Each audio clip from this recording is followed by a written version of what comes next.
You may remember watching Chelsie Hightower's iconic performance of Bleeding Love on Fox's hit television show, So You Think You Can Dance. You know, the one with the briefcase. You may have even voted for her all night long. But today, I talked with Chelsie about the anxiety she faced when the cameras were off. Chelsie Hightower won her first dancing national title when she was 11 years old. She is best known for appearing on So You Think You Can Dance and competing on 7 seasons of Dancing with the Stars. She is an Emmy-nominated choreographer and the founder of Dance Elevated, a camp which seeks to change the way dancers view themselves and their journey in dance from the inside out. This is All In, an LDS Living podcast where we ask the question, what does it really mean to be all in the gospel of Jesus Christ?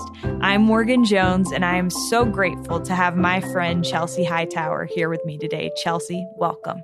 Thank you so much. I'm happy to be here, and it's going to be fun. Chelsie's over here mimicking me doing the intro because she's been force-fed these episodes as a result of being my friend. Every one of these episodes, after every single one, I'm like, Morg, that was great. Another doozy. Loved it. And so, thinking secretly in my head, she's going to ask me to do this one day. Just one day, be patient.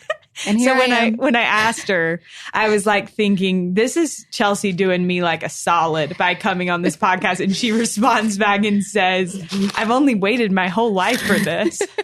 In actuality, I've been waiting 6 painful months. Chelsea, you can't crunch on your ice while we're doing this. I'm so sorry. Okay, so first of all, but can I say this is my favorite podcast, obviously because it's you, and I think you're amazing, and that's I just think you're the best. But I love this podcast so much because I think it's so important, and so I'm happy to be able to be here and to be able to share whatever insights I have that might resonate with people. I didn't even pay her to say that. I really mean it. Well, I feel like, first of all, we should probably establish, as people have probably already picked up on, but my boss, Aaron Hallstrom, was really concerned about whether or not we were going to disclose the level of our friendship. Chelsie and I are best friends. We have been for 5 years now. Mm-hmm. So should we go back to the beginning? Yeah, let's go back. Okay. You want to walk them back? So there we were. Visiting teaching, walked into this basement apartment. I don't even know whose apartment it was. I don't either. I feel bad that I don't remember whose apartment it was, but yes. Yeah. The third person was there. She was there. And there was Morgan Jones. And you had your curly long, it was more curly back then, I think. Yeah. I feel like this is going to sound like weird. Like I remember what you were wearing, but I feel like you were wearing something bright. That is a little bit weird. But RIP visiting teaching. But we have visiting teaching to thank for bringing us together. Yeah. And I remember Chelsie had a friend that had just moved to North Carolina. And so I said that I was from North Carolina. And instantly, did I? Yeah, it was Camille Gardner. Oh, that's right. Shout out Camille if you're listening. What's up? But yeah, I remember that. And then after this visiting teaching visit, we both arrived to sacrament meeting at the same time. And here I was thinking, this girl just got off national television. I wasn't really a Dancing with the Stars fan, but I knew enough to know that she had just been on national television. And I was like, she's not going to want to be friends with me. And Chelsie at the same time, we've relived this before, but Chelsie at the same time is thinking. Well, I was thinking, this girl's really cool. I don't know if she's going to want to be my friend.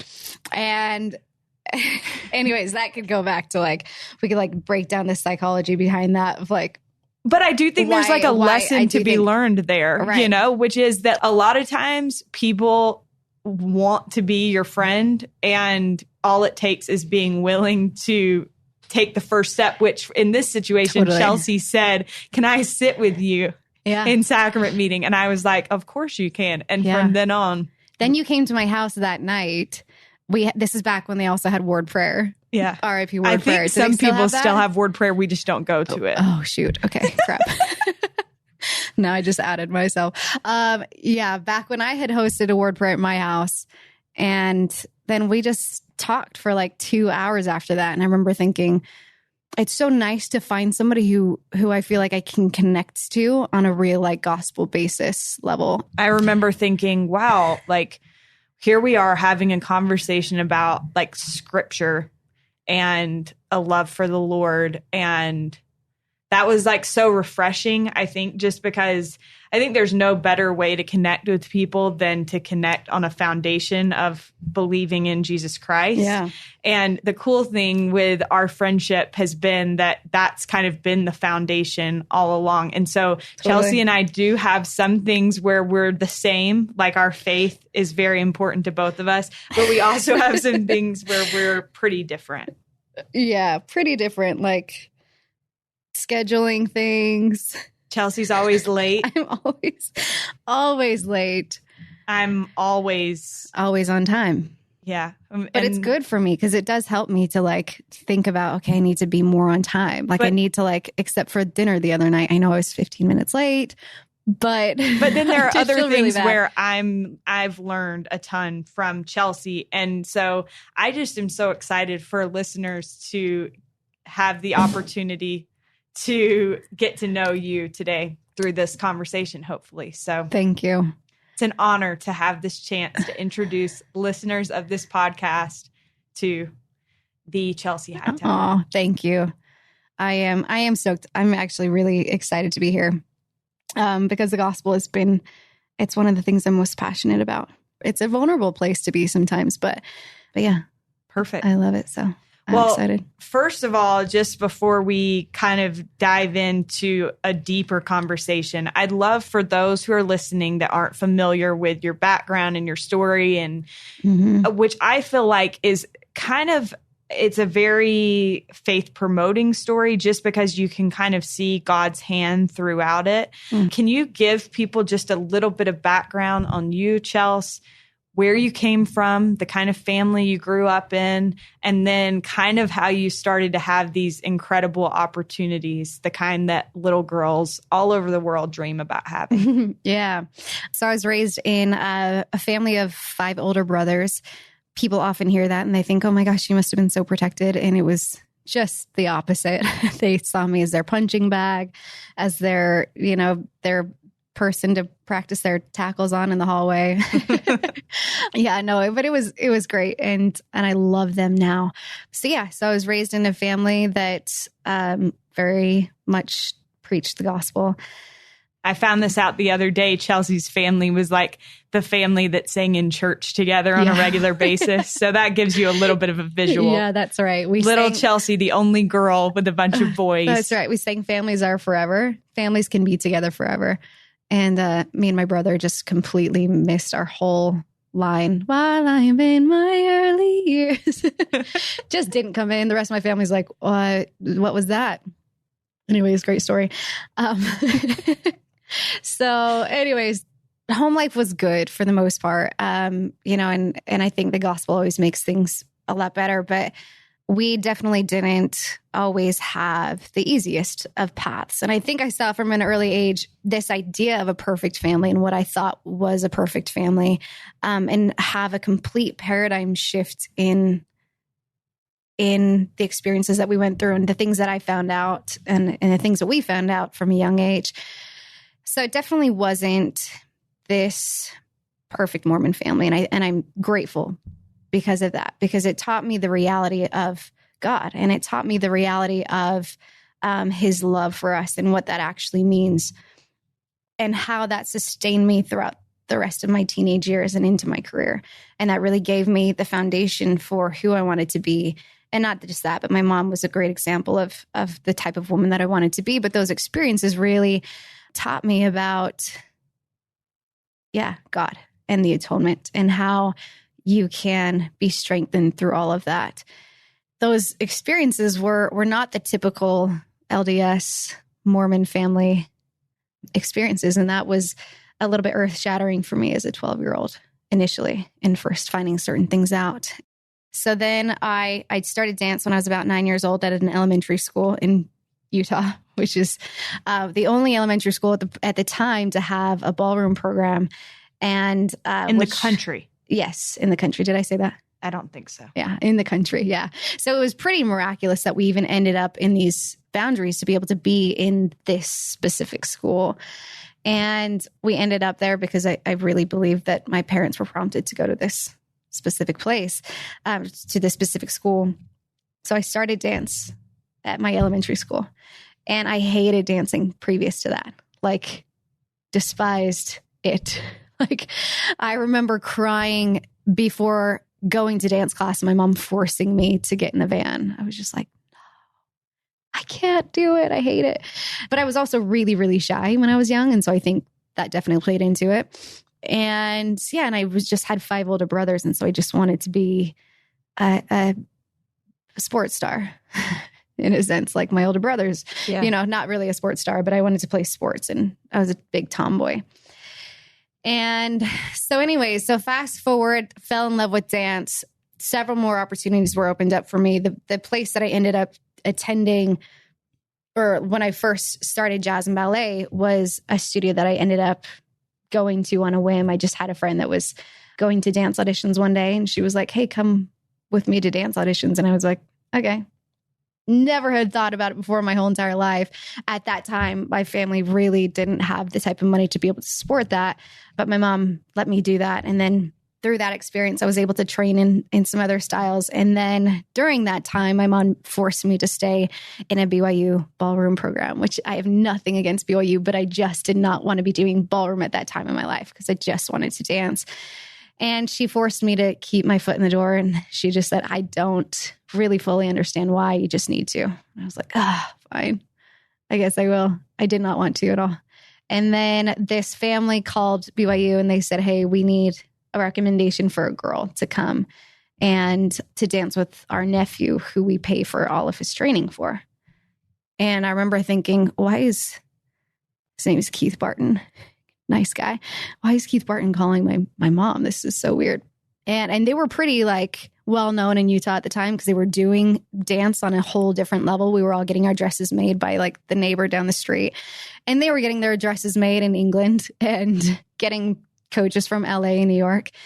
And so it was a pretty unique opportunity, and one for me to be able to walk into from coming from a home that did not provide those opportunities and was not even able to even start to provide or begin to provide those kinds of opportunities. To be able to have this opportunity was huge. And it was just something that I knew that it wasn't anything but God opening doors for me, Heavenly Father opening doors. And I do think it's important to mention that I do think that He opens doors when we put our trust in Him. And even from a young age and as a young girl, without really fully understanding the atonement or anything, I did the little things. I did the small things, and I did say my prayers and read my scriptures and write in my journal. And I think that it is by those things that He's able to bless you. As you put your trust in Him, He puts His trust back in you. Yeah. So there were good habits to build from a young age. And I believe that because of those things that He was opening doors for me to be able to walk through those doors and potentially lead to what I ended up doing later on. So I competed for the next 2 years in ballroom on a national and worldwide scale. It was both awesome and not awesome and treacherous at the same time. That's when I first really started to understand or deal with anxiety and performance anxiety, not really being able to put a label on it, but really competing on a very, very high level. And knowing that I felt different than other kids, knowing that I was struggling with something that I didn't see anybody else struggling with, because you don't really see anyone struggling with anxiety and nobody's talking about it. And so as a 15-year-old, it was the first real hit to my self-worth, I think, in my self-esteem. Not really understanding what I was dealing with and feeling very isolated in that struggle, and still having to perform and compete on this high level, which I'm sure just added into it. But then fast forward, So You Think You Can Dance comes on air, and I was like, this is my chance. This is the thing. This is what I want to do. I didn't know if I wanted to dance ballroom professionally because it's a pretty harsh world. And it's a world that is pretty promiscuous, and it really doesn't align well with LDS standards. And up until that point, I was able to easily remain and hold my standards because I wasn't, and it's not that I wouldn't be able to at that level either, but I didn't know if I wanted that challenge. Right. In that space. It has to be something you want to take on. Right. Yeah. In that space. I didn't know if I wanted it enough to have to fight for that. And previous to that, there was plenty of those times where I had fought for, or not even fought, but I had the opportunity to stand up for my faith from a young age. And from, 15, 16, to be able to talk about my faith to people that I really looked up to and people who, were world champions and, in that realm. And I got that chance to be able to defend my faith, but I didn't know if I wanted to do that in that space, right? In a world champion ballroom space.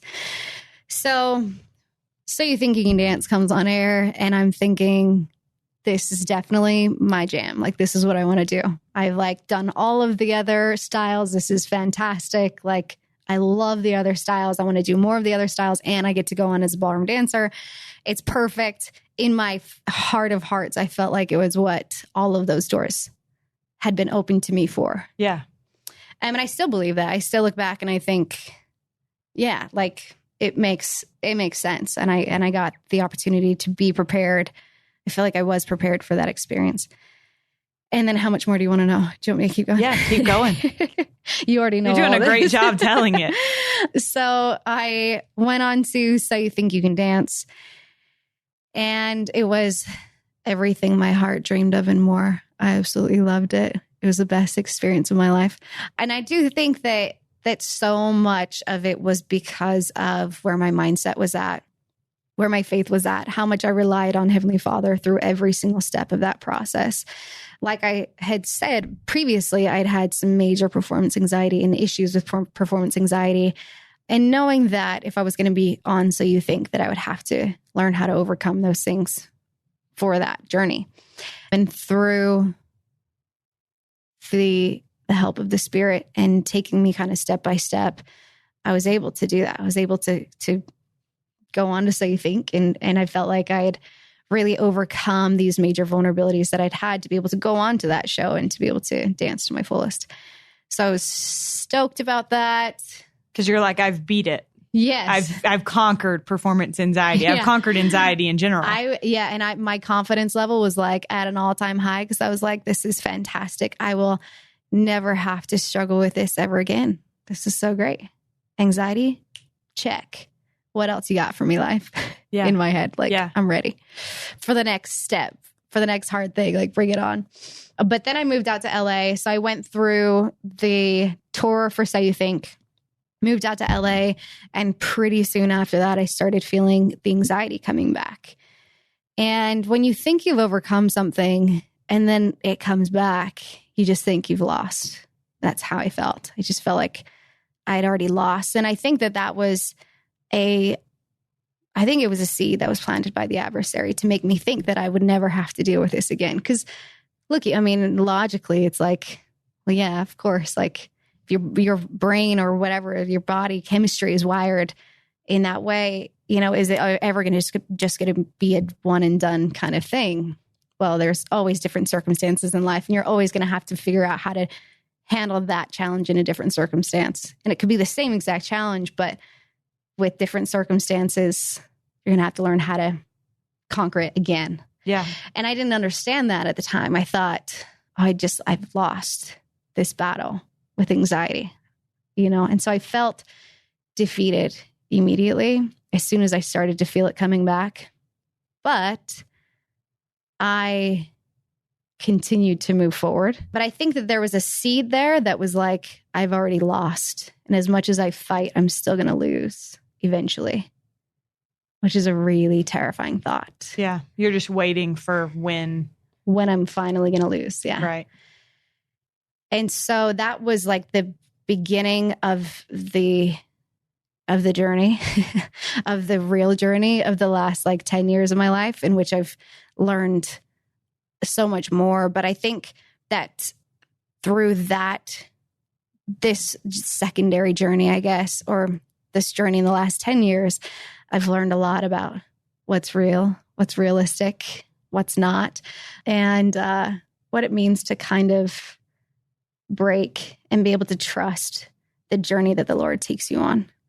I think when I had initially felt that, and this is right before I started Dancing with the Stars, when I initially felt that anxiety, I'd felt like everything I'd worked for had just been broken in a sense.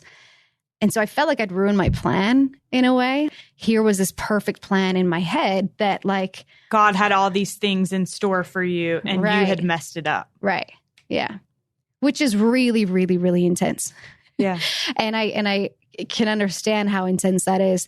And there were several underlying things that were adding into that intensity that was also part of my childhood and part of this lack of foundation that I'd felt and part of, I've gone to therapy for like 5 years. Thank goodness. Hallelujah therapy. I love you. But that's really helped me to piece like many of these pieces together, and maybe we'll get to some of them. But there were several pieces that were going into it. But yeah, this idea that like I was working towards this plan and God had prepared me all along the way, and he'd opened doors and he'd done this and he'd done that. And then I'd done So You Think You Can Dance. And in my head, it was just supposed to keep going up from there. And it didn't work that way. And so for me, it felt like I had really messed up in that plan. And through that, just kind of started questioning everything, started questioning my whole foundation, started questioning, if there is not a God, what will I have? What will I have to fall back on? Because it felt like I wouldn't have anything. And even in that questioning, I think I felt like I had messed up, and I had felt shameful because I'd messed up, because I was questioning something that I once knew so strongly. And in my heart of hearts, probably did know. But anyways, yeah. Yeah. But I think that that's an important point to touch on, is that it's okay to have moments or long moments where we're questioning things, that it's okay to explore our faith and to not be afraid of that, but instead to embrace those as opportunities to draw closer to God and to figure out what we really do believe. And so for you, when you started experiencing that anxiety, what shape did that kind of take? What did that look and feel like? This, like when I moved out to LA, yeah, it felt like chaos. And how old were you at this point? 19. Yeah, 19. And I'd known, and like I said, there were several factors leading into this. The fact that I knew that I was about to perform in front of 20 million people every single week, that probably underlying all of that, didn't know if I was truly good enough for. And it's funny because you look back and you like, if you watch my footage from my first season, you'd probably be like, you're crazy. But it doesn't really matter sometimes what the reality is. It's what your belief system is. And I think I had gone back to that 15-year-old girl that had struggled with anxiety so much, that had felt like I wasn't worth it, or not worth it, but I wasn't good enough for that space, or that, space of competition, that came back now looking into going into like another ballroom competition type thing. And so that part of me, I think, had come back along with the first time that I'd moved out by myself, being 19, wasn't with my family and my safety zone anymore. And the first time that I was really being challenged in like my beliefs. And yes, I had built this whole foundation based off of my belief in God, but now was the first time that I really had to stand alone, and not just stand alone in a city, but stand alone with pressure underneath it, because that was really what I relied on to succeed. Always. Like pressure. It was always God. And he was always my source of strength. And he was always my source of success, I guess. And so if I didn't have that faith with this pressure kind of building up, what would I have? And so I think there were several aspects to it. A little bit of like feeling kind of shameful that I'd doubted those beliefs, but then just feeling so scared. I was just scared. As a 19, I was just so scared. And I had already put self-inflicted pressure on me. But then I think this past of my childhood was kind of like creeping in as well. And some of those more traumatic moments in my childhood and scary moments from that were kind of threatening my life almost, is what it felt like. At one point, I think it really felt like a matter of life or death, because that was, I think a part of me was like this idea of like either me as a child, like, because there were several moments but there were several moments in my childhood where there were times when my family didn't know if we would have a house the next day. And so our lives were threatened. Our foundation was threatened of whether or not we were going to be homeless or be able to survive in a sense. And so coming out of like those experiences, it was, my success was a matter of life or death. It wasn't just like, we're having fun on national TV. It was like, this is a really serious matter for me. Yeah. It's very intense. Yeah. Survival.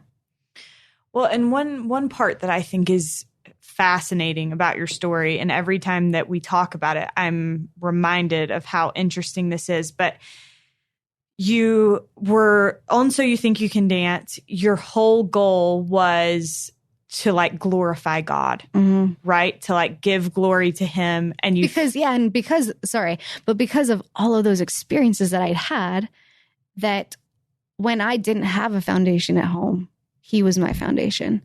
And because I had those intimate experiences with him from a young age, I wanted to glorify him, and I wanted to do it. And of course, live out my dreams, because that's awesome. But being able to do that and being able to do it for God was about the best thing in the world. But keep going. Okay. So then this is where you start to realize how we know each other front and back. But so then you're on Dancing with the Stars, and you start to feel like you're losing a sense of yourself, and you're losing your footing. And so then there's like this sense of panic. And instead of like giving yourself credit for the fact that you were handling something at a very young age that was a lot coming at you, instead, it's kind of like you started to lose yourself even more. Is that right? Yeah. I think at one point, like, so that seed that I talked about that was planted initially when I first started feeling that anxiety coming back, that seed that was planted, that was that seed that in my head I thought I'd already lost. And that was only a matter of time until I would completely lose the battle.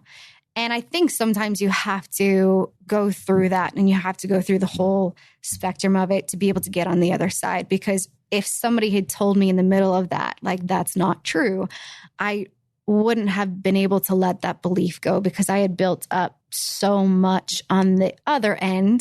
So like the positive side of things, I'd built up so much of this whole psyche. And I will say I read the book, The Secret. And I think it can have some really great things in a book like that, but it's not the full truth. And the part that's the issue is that it takes away God's will, and it takes away his plan for us. And so if you think that you have control over everything, I think that's how I kind of had built my psyche, is that I had control over everything. And that if I just said this prayer, that God would give it to me immediately. And because I believed that would happen, and because I was faithful, and because I knew that he was there, all those things. But then when it started working against me, it was that I was responsible for all of the negative things happening to me. And it didn't matter what they were. It didn't matter if it was somebody else coming at me. I was responsible for all of those things. And so it hit me and it hurt me, and it like would just pound into me 10 times harder.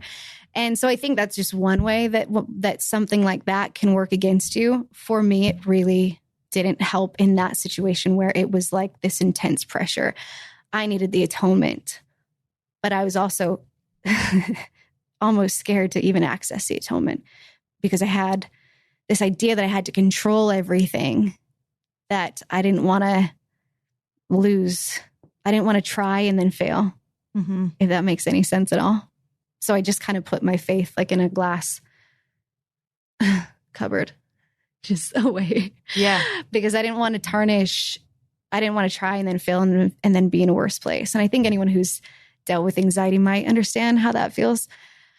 Sometimes you shy away from the things that can help you because you're afraid that they'll actually just make you worse if they don't help. Mm-hmm. And I think that's just another way that the adversary can work. I think he works in such devious and deceptive ways. Well, he's so good at what he does. Such a jerk. He is such a jerk. He knows exactly how to attack our strengths and turn them into weaknesses. Just like our weaknesses can become our strengths can become our weaknesses. Yeah. And I think with you, I'm always struck by the fact that here was this little girl trying so hard to do what she thought was right. Mm-hmm. And that Satan used that to make you feel like you had already let yourself down. Mm-hmm. You'd already messed up. You were past the point of return. Mm-hmm. And I think that's the way that he works on a lot of us. He tries to make us feel like we are past the point of return. And the reality is there are very few points of no return. And so I love that in your story, Chelsea, you woke up to that and recognized that Satan really was just a jerk. But I want to touch on one other thing that you said before we go on, which is this idea of the secret, or really any self-help type thing, becoming out of balance in our lives. I think self-help stuff can be so positive. It can be such a tool used for good, but the downfall comes when the adversary uses it to his advantage. And so I just think it's so important that we recognize and are always aware of the balance in our lives and whether or not we're involving the Spirit in these things that we're doing to help ourselves. I think when we take the Spirit out of it, that's when it has the potential to become detrimental. Yeah. And I think that with anything that isn't the fullness, if you base your, I always think of that stupid primary hymn. It's not stupid. It's great. But the primary hymn that what's his name? Somebody built his house upon the sand. The wise man? The wise man. Or the foolish man built his house upon the sand. The wise man built his house upon the rock. Yeah. It's been a minute since I've been in primary. But yeah, so the foolish man built his house upon the sand. And that's kind of how I look at my, that journey, is that, yes, I'd had this foundation in God. And if anybody would ask me to put my life on it, I think I would be one of those, and I don't expect every person to be like this, but I would be one of those people that would be like, yeah, I would die for this because this is everything to me. This is what I believe.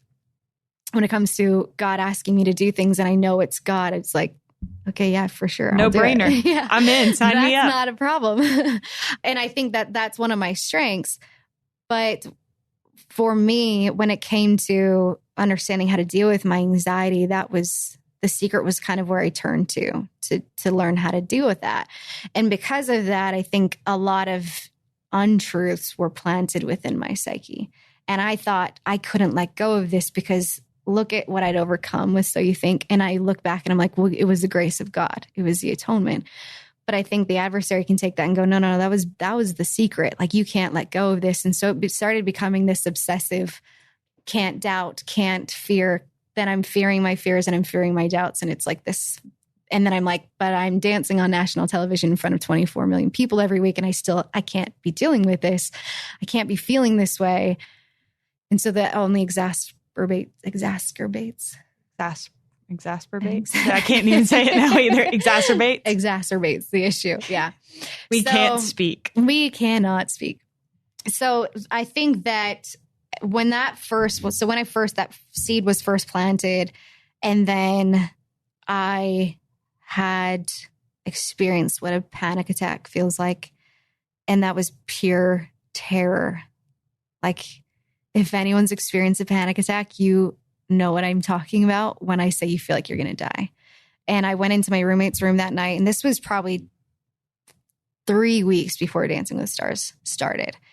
And I went into my roommate's room with just on my hands and my knees. And I just thought that if something were to happen to me, this girl would have to take me to the hospital. She wakes up in her bed and she's like, hey, is everything okay? I'm like, yeah, I'm fine. I'm just having this faith crisis. Just go back to sleep in my head. But I couldn't explain that to her or what I was feeling, what I thought I was feeling. Yeah. Because she wouldn't understand. And anyways, it's kind of funny now looking back, but at the time it was not. Terrifying. Yeah, it was terrifying. But you feel like darkness is like closing in on you slowly. And if you don't get out of this space, that you could potentially die, is the intensity of the feeling. Right. And so that intensity was what was like, what's this like? You see what I'm doing? Yeah, I can't. We're Like playing charades right now. Like an animal. I got nothing. Just like creeping on me from behind, where it was like this feeling of what this like death feels like if I don't pull myself together. And that was, I think, the like cracking open period of like, this is when it felt like I just fully like broke. Right. And anyways, these viewers are like getting a lot more than they probably bargained for right now. They're like, this chick's got issues. Anyway, so we've all got issues. I got issues. Julia Michaels said it best. But yeah, so that was like this feeling that was kind of, that was the feeling that I think I was fearing that I would, when I eventually lost, that place was the place that I would go back to. Right. Which is very intense. It would overtake you. Yeah. Yeah. It could. So we talked before we started this recording about how we want to make it very clear that this is still a process. Yeah. That it's not like So You Think You Can Dance, where it's like, I beat it. Yeah. You know, I am not. That anxiety is still something that you're dealing with and working through. But I do want to talk a little bit about some of the things that helped you come out of that. To get to a place where you're able to recognize, call it what it is. Yeah. Well, first we should recognize that I took those experiences, and like I had with every other bad thing that had happened in my life previous to that, and I was like, you know what, I'm going to use this as ammunition, and I freaking crushed my first season of Dancing with the Stars. You should go back and watch it. You and Ty. Maybe second, maybe third. Yeah. No, but yeah, I'll do that. You probably haven't even watched it, have you? No, I have watched some. I've watched some dances. I'm not mad. Pause really quickly. We have to acknowledge this. I was recently on a road trip with my mom and my grandma. And my grandma knows Chelsie as the girl that has come to our home for Christmas and Thanksgiving. Aww. She had never seen Chelsie dance. Sweet and Judy. So my mom was like, well, Morgan, pull up one of Chelsea's dances and let grandma see. And my grandma could not get over it. She was just like, wow, that doesn't even look like the same person.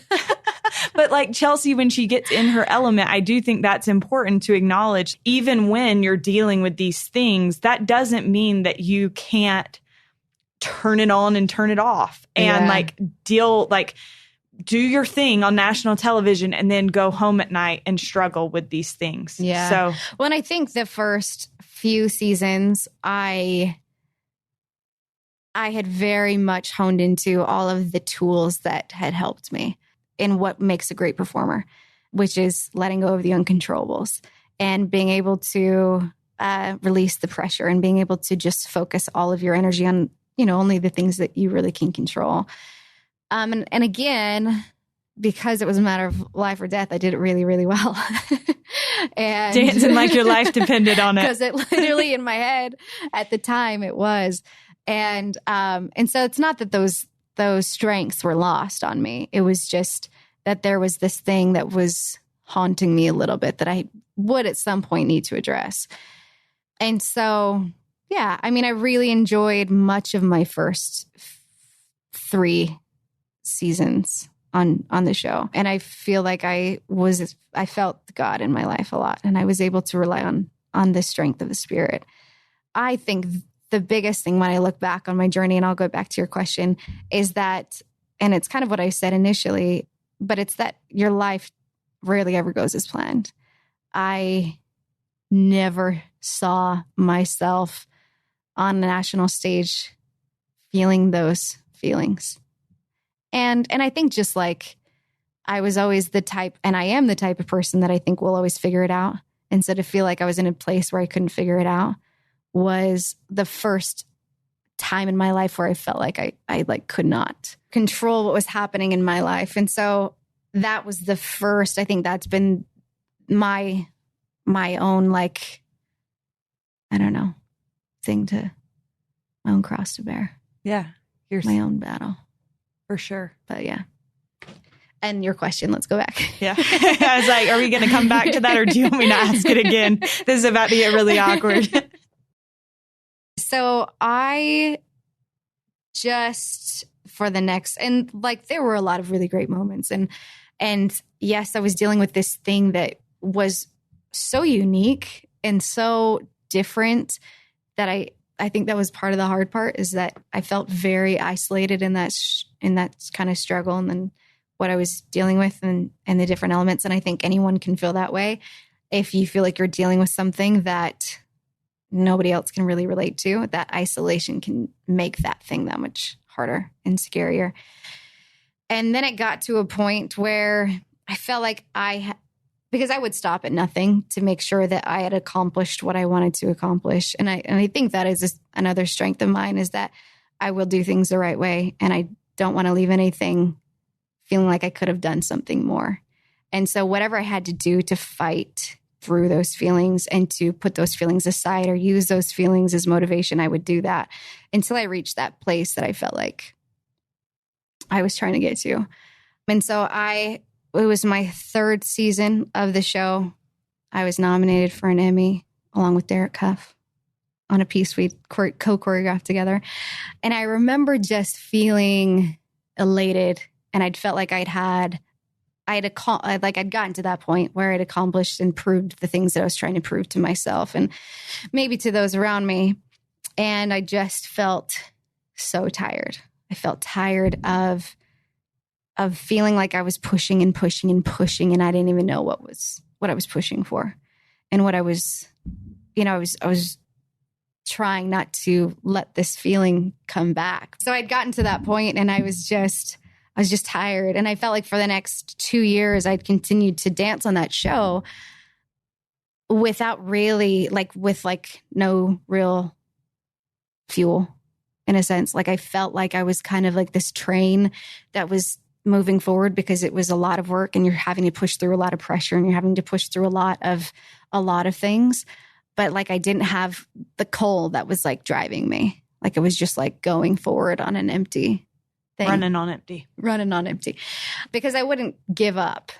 I'm resilient. If I've got anything going for me, it's resilience.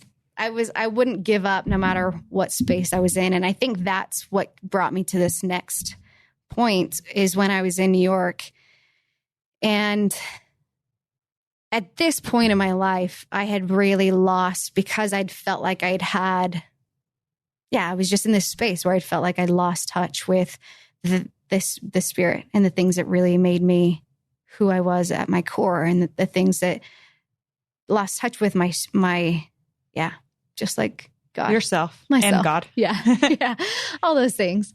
And then obviously, like, you're in the entertainment world, which is, when you're in the heart of it, it takes that much more to fight against it, to stay who, to keep your, I'm being very not eloquent right now, but to try and hold your standards, and to try and keep your testimony. And I remember actually when I first moved out there, I talked to my bishop, and I was like, Bishop, I'm feeling anxious, and I'm feeling this anxiety, and I'm just scared.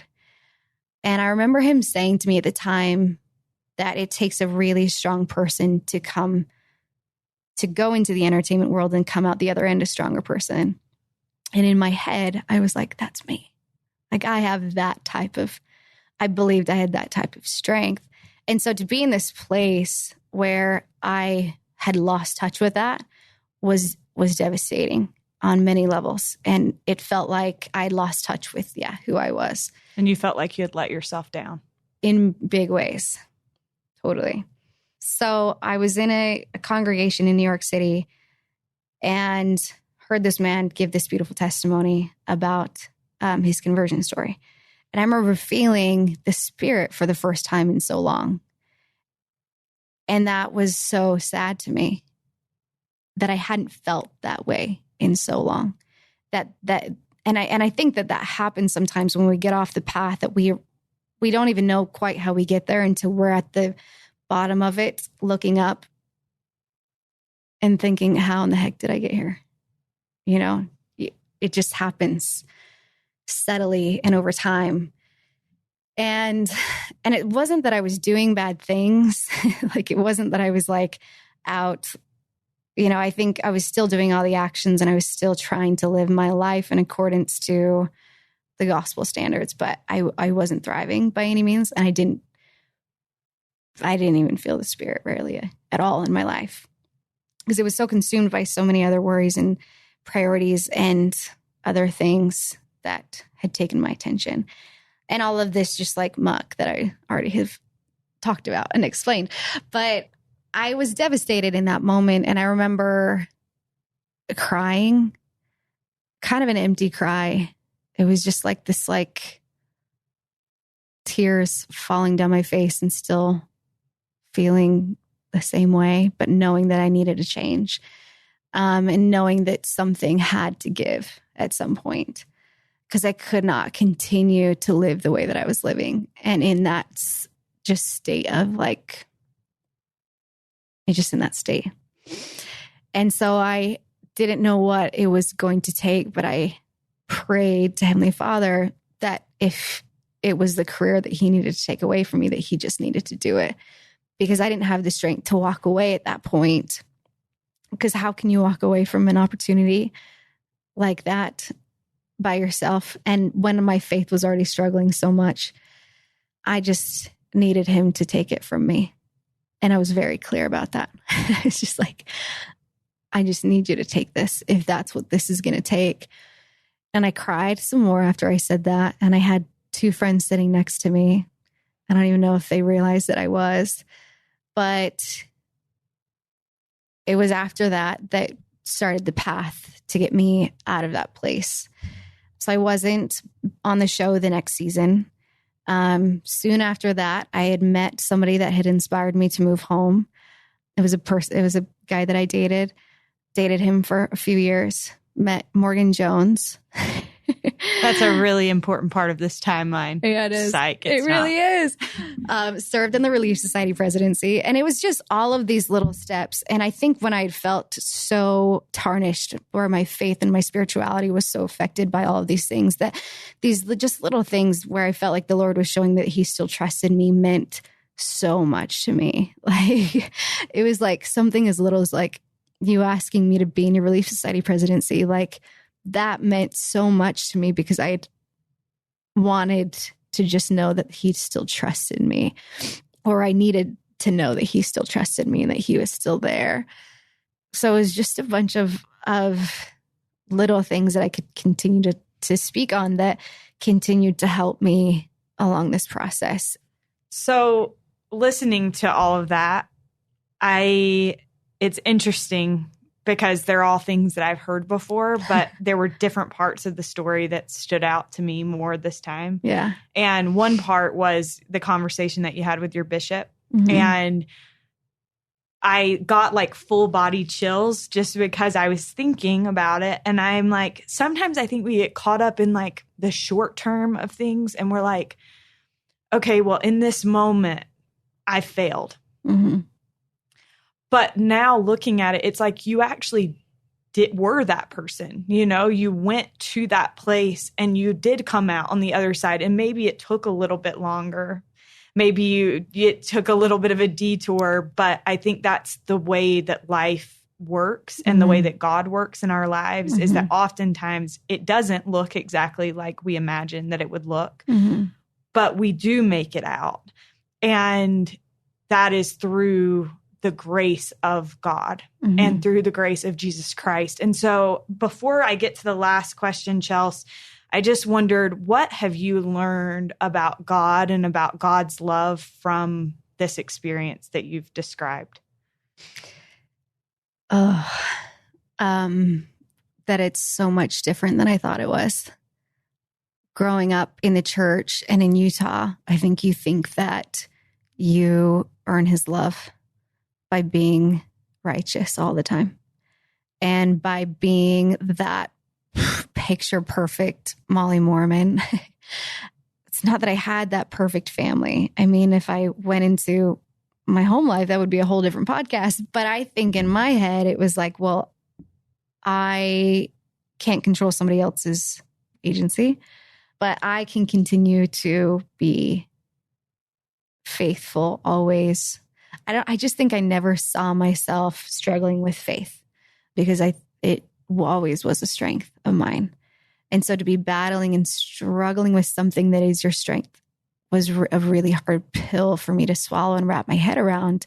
And which is why I think I felt like I'd lost, because I thought that this was my battle and my weapon against the world. And this was my tool to success. And now I'm struggling with like the one thing that I knew that I'd had. And I think that I'd felt like, whether I could articulate it at that time or not, I'd felt like I'd lost God's like trust in me and his like love for me, which is crazy if I'm like talking to somebody else about it. Cause I'm like, what? That's so crazy. Like, of course he's going to love you always, but learning that his love extends to every person, no matter what.